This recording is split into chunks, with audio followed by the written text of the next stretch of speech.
14 তারিখ একটা ফাটাফাটি হবে ভারত পাকিস্তান ম্যাচ।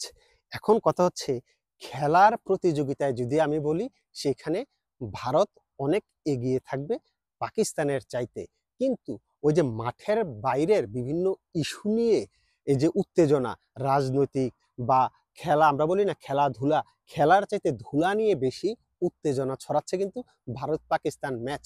আদারওয়াইজ খেলার মাঠে একচাটিয়া প্রভাব বিস্তার করেই কিন্তু ভারত ম্যাচ জিতে যাবে। অপেক্ষা এখন 14 তারিখের। পাকিস্তান এই মুহূর্তে খেলছে ট্রিনিশন, আফগানিস্তান এবং আরব আমিরাতের সাথে। সেটার ফাইনাল ম্যাচ আগামীকাল। তাদের প্রস্তুতি কেমন হলো, কোন ম্যাচ কে জিতলো সেটা নিয়ে আলোচনা করব। আর যেভাবে আওয়াজে পাকিস্তান শুরু করেছে ভারতকে হারাবে ভারতকে হারাবে, আসলে তাদের সাম্প্রতিক পারফরমেন্স কি বলছে সেটা আলোচনা করব। তবে ভারত কিন্তু এই মুহূর্তে কোনো এগুলা নিয়ে কথাই বলছে না, এইসব কথা নিয়ে কানেই তুলছে না, এবং তারা কোনো রকম প্রস্তুতিমূলক ম্যাচও খেলছে না। কি হতে পারে আলোচনা করব এই ভিডিওতে। তবে তার আগে বলে নিতে চাই, আপনি যদি সাদাকে সাদা কালোকে কালো বলতে শুনতে অপছন্দ করে থাকেন, আসলে ভিডিওটা আপনার জন্য না, স্কিপ করে চলে যেতে পারেন। সাবস্ক্রাইব কিংবা আমার পেজে ফলো দেওয়া থাকলেও আনসাবস্ক্রাইব করে দিয়ে চলে যেতে পারেন। তারপরেও কমেন্ট বক্সে এসে বাজে মন্তব্য করা থেকে বিরত থাকেন। সাদাকে সাদা কালোকে কালো বলিব, সাদাকে কালো কালোকে সাদা বলিতে পারিব না, আর আইসক্রিম ব্যতীত কারো পা চাটিতে পারিব না। Hello viewers, it's me Roni bro, welcome to another new video. কথা বলছিলাম ভারত পাকিস্তান নিয়ে, তাদের প্রস্তুতি এবং পাকিস্তানের ট্রাইনেশনে ফাইনাল ম্যাচ আগামীকাল আফগানিস্তানের সাথে কি হতে পারে। দেখেন, এই পর্যন্ত ট্রাইনেশনে আফগানিস্তান পাকিস্তানের মোকাবেলা হয়েছে দুইবার। দুইবারের ভিতরে একবার পাকিস্তান জিতেছে, আর একবার আফগানিস্তান কিন্তু জিতেছে। এখন ফাইনালে আবার দেখা হবে তাদের আগামীকাল। সেই ম্যাচটার আগে তাদের যে দুই ম্যাচের ফলাফল এবং তাদের প্রস্তুতি, সেটা যদি আমি বলি, একচাটিয়া যে পারফরমেন্স করে পাকিস্তান জিতেছে কিংবা একচাটিয়া যে পারফরমেন্স করে আফগানিস্তান জিতেছে তা কিন্তু না। দুইটা ম্যাচের ফলাফল যদি দেখেন এবং যারা খেলাটা দেখেছেন তারা বুঝতে পারবেন যে এই ম্যাচ দুটা কিন্তু খুবই ক্লোজ গিয়েছিল। আফগানিস্তান তাদের ভরসার নাম, তাদের শক্তির জায়গার নাম হচ্ছে তাদের বোলিং ডিপার্টমেন্ট, এবং বোলিং ডিপার্টমেন্টকে যদি আরো স্পেসিফিক ভাবে আমি বলি সেটা হচ্ছে তাদের স্পিন ডিপার্টমেন্ট। স্পিন ডিপার্টমেন্টে আফগানিস্তান ভয়ঙ্কর রকমের শক্তিশালী, এবং যে ম্যাচটাতে তারা জিতেছে সেইখানে কিন্তু স্পিন ডিপার্টমেন্টের কারণেই জিতেছে। বিশেষ করে নবী ওই যে 4 ওভারে 20 রান দিয়ে উইকেট নিল দুইটা। তারপরে আপনার নূর আহমেদ, সেও মাত্র 4 ওভারে 20 রান দিছে, 2 উইকেট নিল।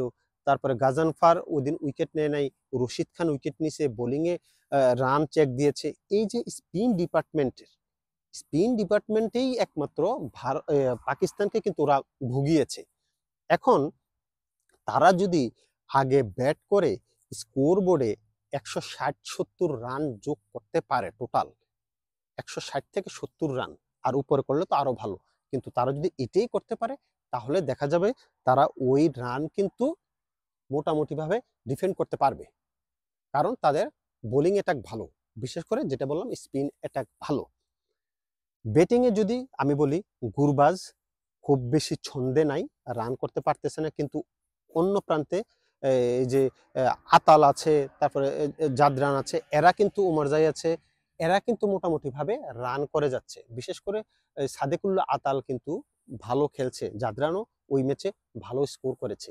এই টপ অর্ডার থেকে যদি একজন দুজন আপনার ক্লিক করে যায়, অর্ধশতকের দেখা পেয়ে যায়, তাহলে কিন্তু রানটা 160-70 হওয়ার পসিবিলিটি বেশি আছে। এবং লাস্টের দিকে এসে উমরজাই কিংবা ওই যে কি বলে ক্যাপ্টেন রশিদ খানের ঝড়ো ইনিংস যেটা খেলে, সেটার যদি খেলতে পারে তাহলে তাদের ব্যাটিং অর্ডার কিন্তু একেবারে যে খারাপ তা না, মোটামুটি 160-70 রান করার মতো এবিলিটি তাদের আছে। এখন দেখা যাবে যে 160-70 রান করতে পারে কিনা, তাহলে মোটামুটি ভাবে বোলিং ডিপার্টমেন্ট দিয়ে তারা পুষিয়ে নিতে পারবে। এখন আসি পাকিস্তানের কথা। পাকিস্তান আসলে টপ অর্ডার ওইভাবে পাকিস্তানের জ্বলে উঠতে পারতেছে না। বিশেষ করে আমি যদি বলি সায়েম আইয়ুব কিংবা শিবজাদা ফারহান, সায়েম আইয়ুব ২ ম্যাচে মোটামুটি রান পেয়েছে। আপনার আরব আমিরাতের সাথেও রান পেয়েছে, তারপরে আফগানিস্তানের সাথেও রান পেয়েছে। কিন্তু শিবজাদা ফারহান, শিবজাদা ফারহান কিন্তু রানে নাই। এটা হচ্ছে মূল ভাবনা পাকিস্তানের জন্য। তারপরে ফাখর জামান ওয়ান ডাউনে এসে রান পাচ্ছে আবার। লাস্ট ম্যাচে ফাখর জামান খুবই ব্রিলিয়ান্ট ক্রিকেট খেলেছে। এই টপ অর্ডার থেকে রান মোটামুটিভাবে শিবজাদা ফারহান ছাড়া মোটামুটিভাবে রান আসছে। সালমান আলী আগা হয়তো ওইভাবে একটা ম্যাচে রান পায় না, আরেকটা ম্যাচে ভালো করেছে। টপ অর্ডারে মোটামুটি রান করছে, মিডল অর্ডারে রান করছে। পাকিস্তানের যে দুর্বলতা সেটা হচ্ছে ওদের বোলিং ডিপার্টমেন্টে। সেটা হচ্ছে আবরার লাস্ট ম্যাচে ভালো বল করেছে, ৪ ওভারে ৯ রান দিয়ে সে ৪ উইকেট পেয়েছে। কিন্তু এর আগের ম্যাচগুলোতে আবরার কিন্তু খুব বেশি সাকসেসফুল ছিল না, এবং আবরারের বল আহামরি কিছুই না। ওর বল কোনো রকম টার্নই করে না, সোজা বল মারে। এটাই হচ্ছে বিপদ অন্য দলের জন্য আর কি। কিন্তু এই যে ৪ ওভার করে ৯ রান দিয়ে আপনার ৪ উইকেট পাইল, এটা আফগানিস্তানের সাথে কতটা এফেক্টিভ হবে সেটি এখন দেখার বিষয়।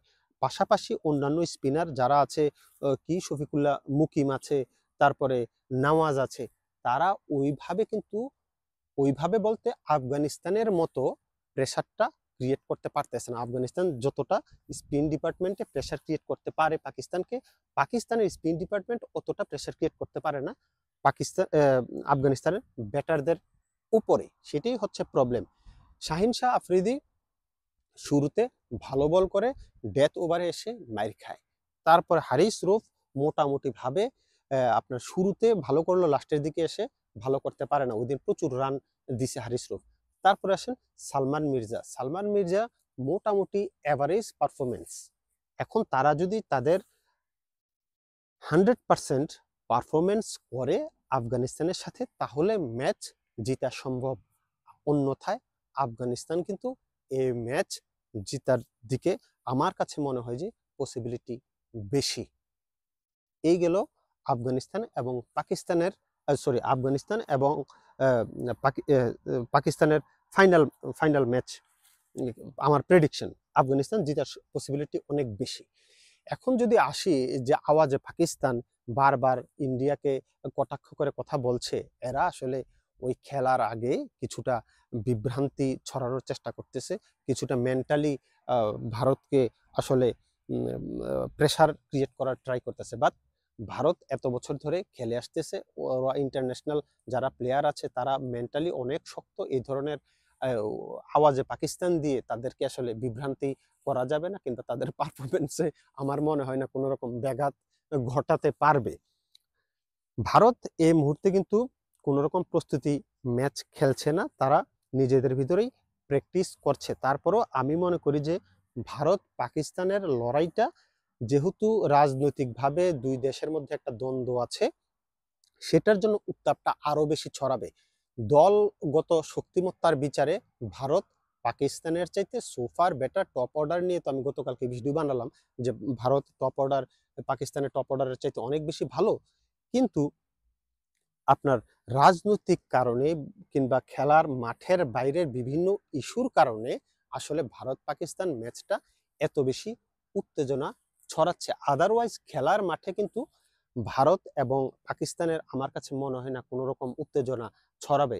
ভারত একচাটিয়া আসলে আধিপত্য বিস্তার করে পাকিস্তানের সাথে ম্যাচ জিতে যাওয়ার সম্ভাবনাই বেশি। বাকিটা তোলা থাকলো। ক্রিকেট যেহেতু অনিশ্চয়তার খেলা, যে কোনো কিছুই হতে পারে যে কোনো দিন। সেটার জন্য আসলে অপেক্ষা করতে হবে 14 তারিখ পর্যন্ত। 14 তারিখ একটা ফাটাফাটি হবে।